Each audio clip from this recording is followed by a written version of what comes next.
When I first spoke to Juan, he told me, hey man, I think something's wrong with me. I can't feel joy anymore. Even meditation hurts now. He wasn't actually exaggerating.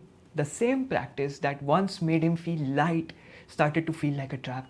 Every breath felt heavy, every silence felt loud. He said he could feel this strange pressure running from his spine to his forehead. What he didn't know then was that his entire system was trying to recalibrate. His business was collapsing, his relationships had ended, and his friends thought he was losing his mind. I mean, his friends, someone who you can look up to, they started neglecting him.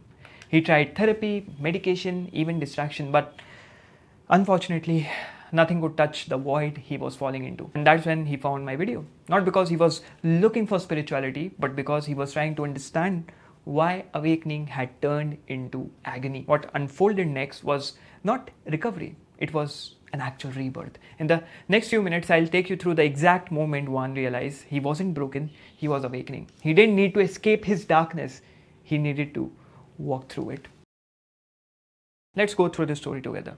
Juan was going through a collapse. He started his spiritual journey in December of 2023. Everything was beautiful at first. His morning meditations peaceful. Peaceful walks, peaceful meditation, peaceful walks in nature, the sense of inner silence, the sense of bliss. First time trying to, put your hands into meditation and spirituality. But by the spring of 2025, everything changed. What once felt divine started to feel so much heavy that he was not able to take it anymore. Meditation started feeling like a burden. Silence started screaming at him at full force. This is where his downfall started. Within just 2 weeks, his entire world turned upside down. He started rebelling everything. People, hobbies, food, even the very practices that once gave him the so-called peace. He thought he was losing his mind. Any normal human being or a person would feel that. He started crying for help. And that's when he stumbled upon one of my videos. We connected and soon began working together. When he filled out my preliminary daily persona report, I saw it instantly. It was a click. He wasn't clinically depressed. He was awakening. He had mistaken spiritual disintegration for psychological collapse. A very, very common trap on this path, trust me on this one. So there was this breakdown behind the awakening which was going about. His childhood trauma, belief systems and mental wiring were all dissolving at once, as if some piece of meat was put in acid, strong acid. When this happens, the nervous system goes into chaos. It goes into the fight or flight mode. Your body doesn't understand the concept of enlightenment. It only knows safety or danger. And Juan's body was stuck in this flight mode instead of fighting. He started taking wrong medications.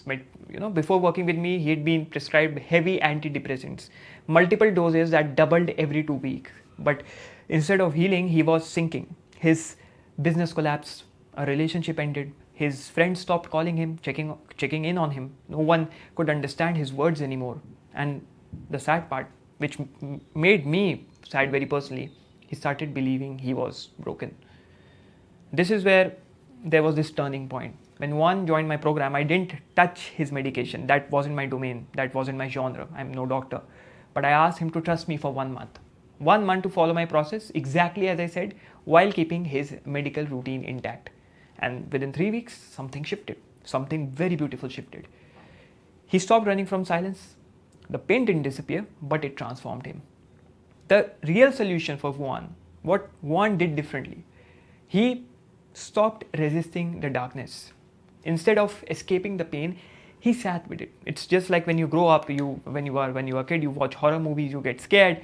But when you grow up, you can sit alone in a dark and empty room. You're scared to even, fetch a glass of water when you are a child after watching a horror movie. Happened with everyone. But when you grow up, you feel like you can come face to face with that demon which you were trying to escape from. So he escaped. He sat with it. I told him, pain is not punishment. It's purification. Just engrave that in your head. Just write it down somewhere. When you stop labeling the darkness as wrong, it starts revealing what it's trying to teach you. He grounded his awakening in the body. We added small physical anchors, cold showers, morning sun exposure, mindful walking, grounding barefoot. This all actually helps because the body is the container for consciousness. Without grounding, awakening becomes electric, and electric wires without insulation, that burns real hard. And what happened next was he relearned the art of daily discipline. The greatest lie in modern spirituality is that awakening means doing nothing, sitting idly, like a stone on the corner of a pavement. But real awakening is balance between silence and movement, being and becoming. I told this straight to his face. The monks meditate, but they also sweep the floor. They also do all these human tasks. And he started reconnecting to the human experience. He started cooking again, meeting one friend a week, journaling thoughts instead of suppressing them, realigning his business yet again, because he's still a small business owner. Now his business is fortunately blooming. The goal wasn't to escape humanity, it was to embody divinity through humanity. And there was this resurrection then. Today, one isn't fixed, he's awake. He runs his business again, slower but steadily, slower but simpler, but fully aligned. He meditates daily, not to escape life, but to enter in it fully. And when I asked him what changed the most, he said, for the first time, I'm not chasing peace, I'm becoming it. So, here's one story for you. My closing message would be, if you are watching this and feel like one, confused, detached, stuck between enlightenment and exhaustion, what to do next? You're not broken, you are awakening. But awakening alone can destroy you if you don't know how to navigate it. If you want someone to walk with you through this darkness, I work one-on-one with people exactly like one, people exactly like you, people who have outgrown the material world but don't yet know how to live in the spiritual one. The link's in the description. Book a call. Let's rebuild your balance. Until then, you can watch any of my video, which I felt the most important after watching this one. You can go and check that out. Go on, click that.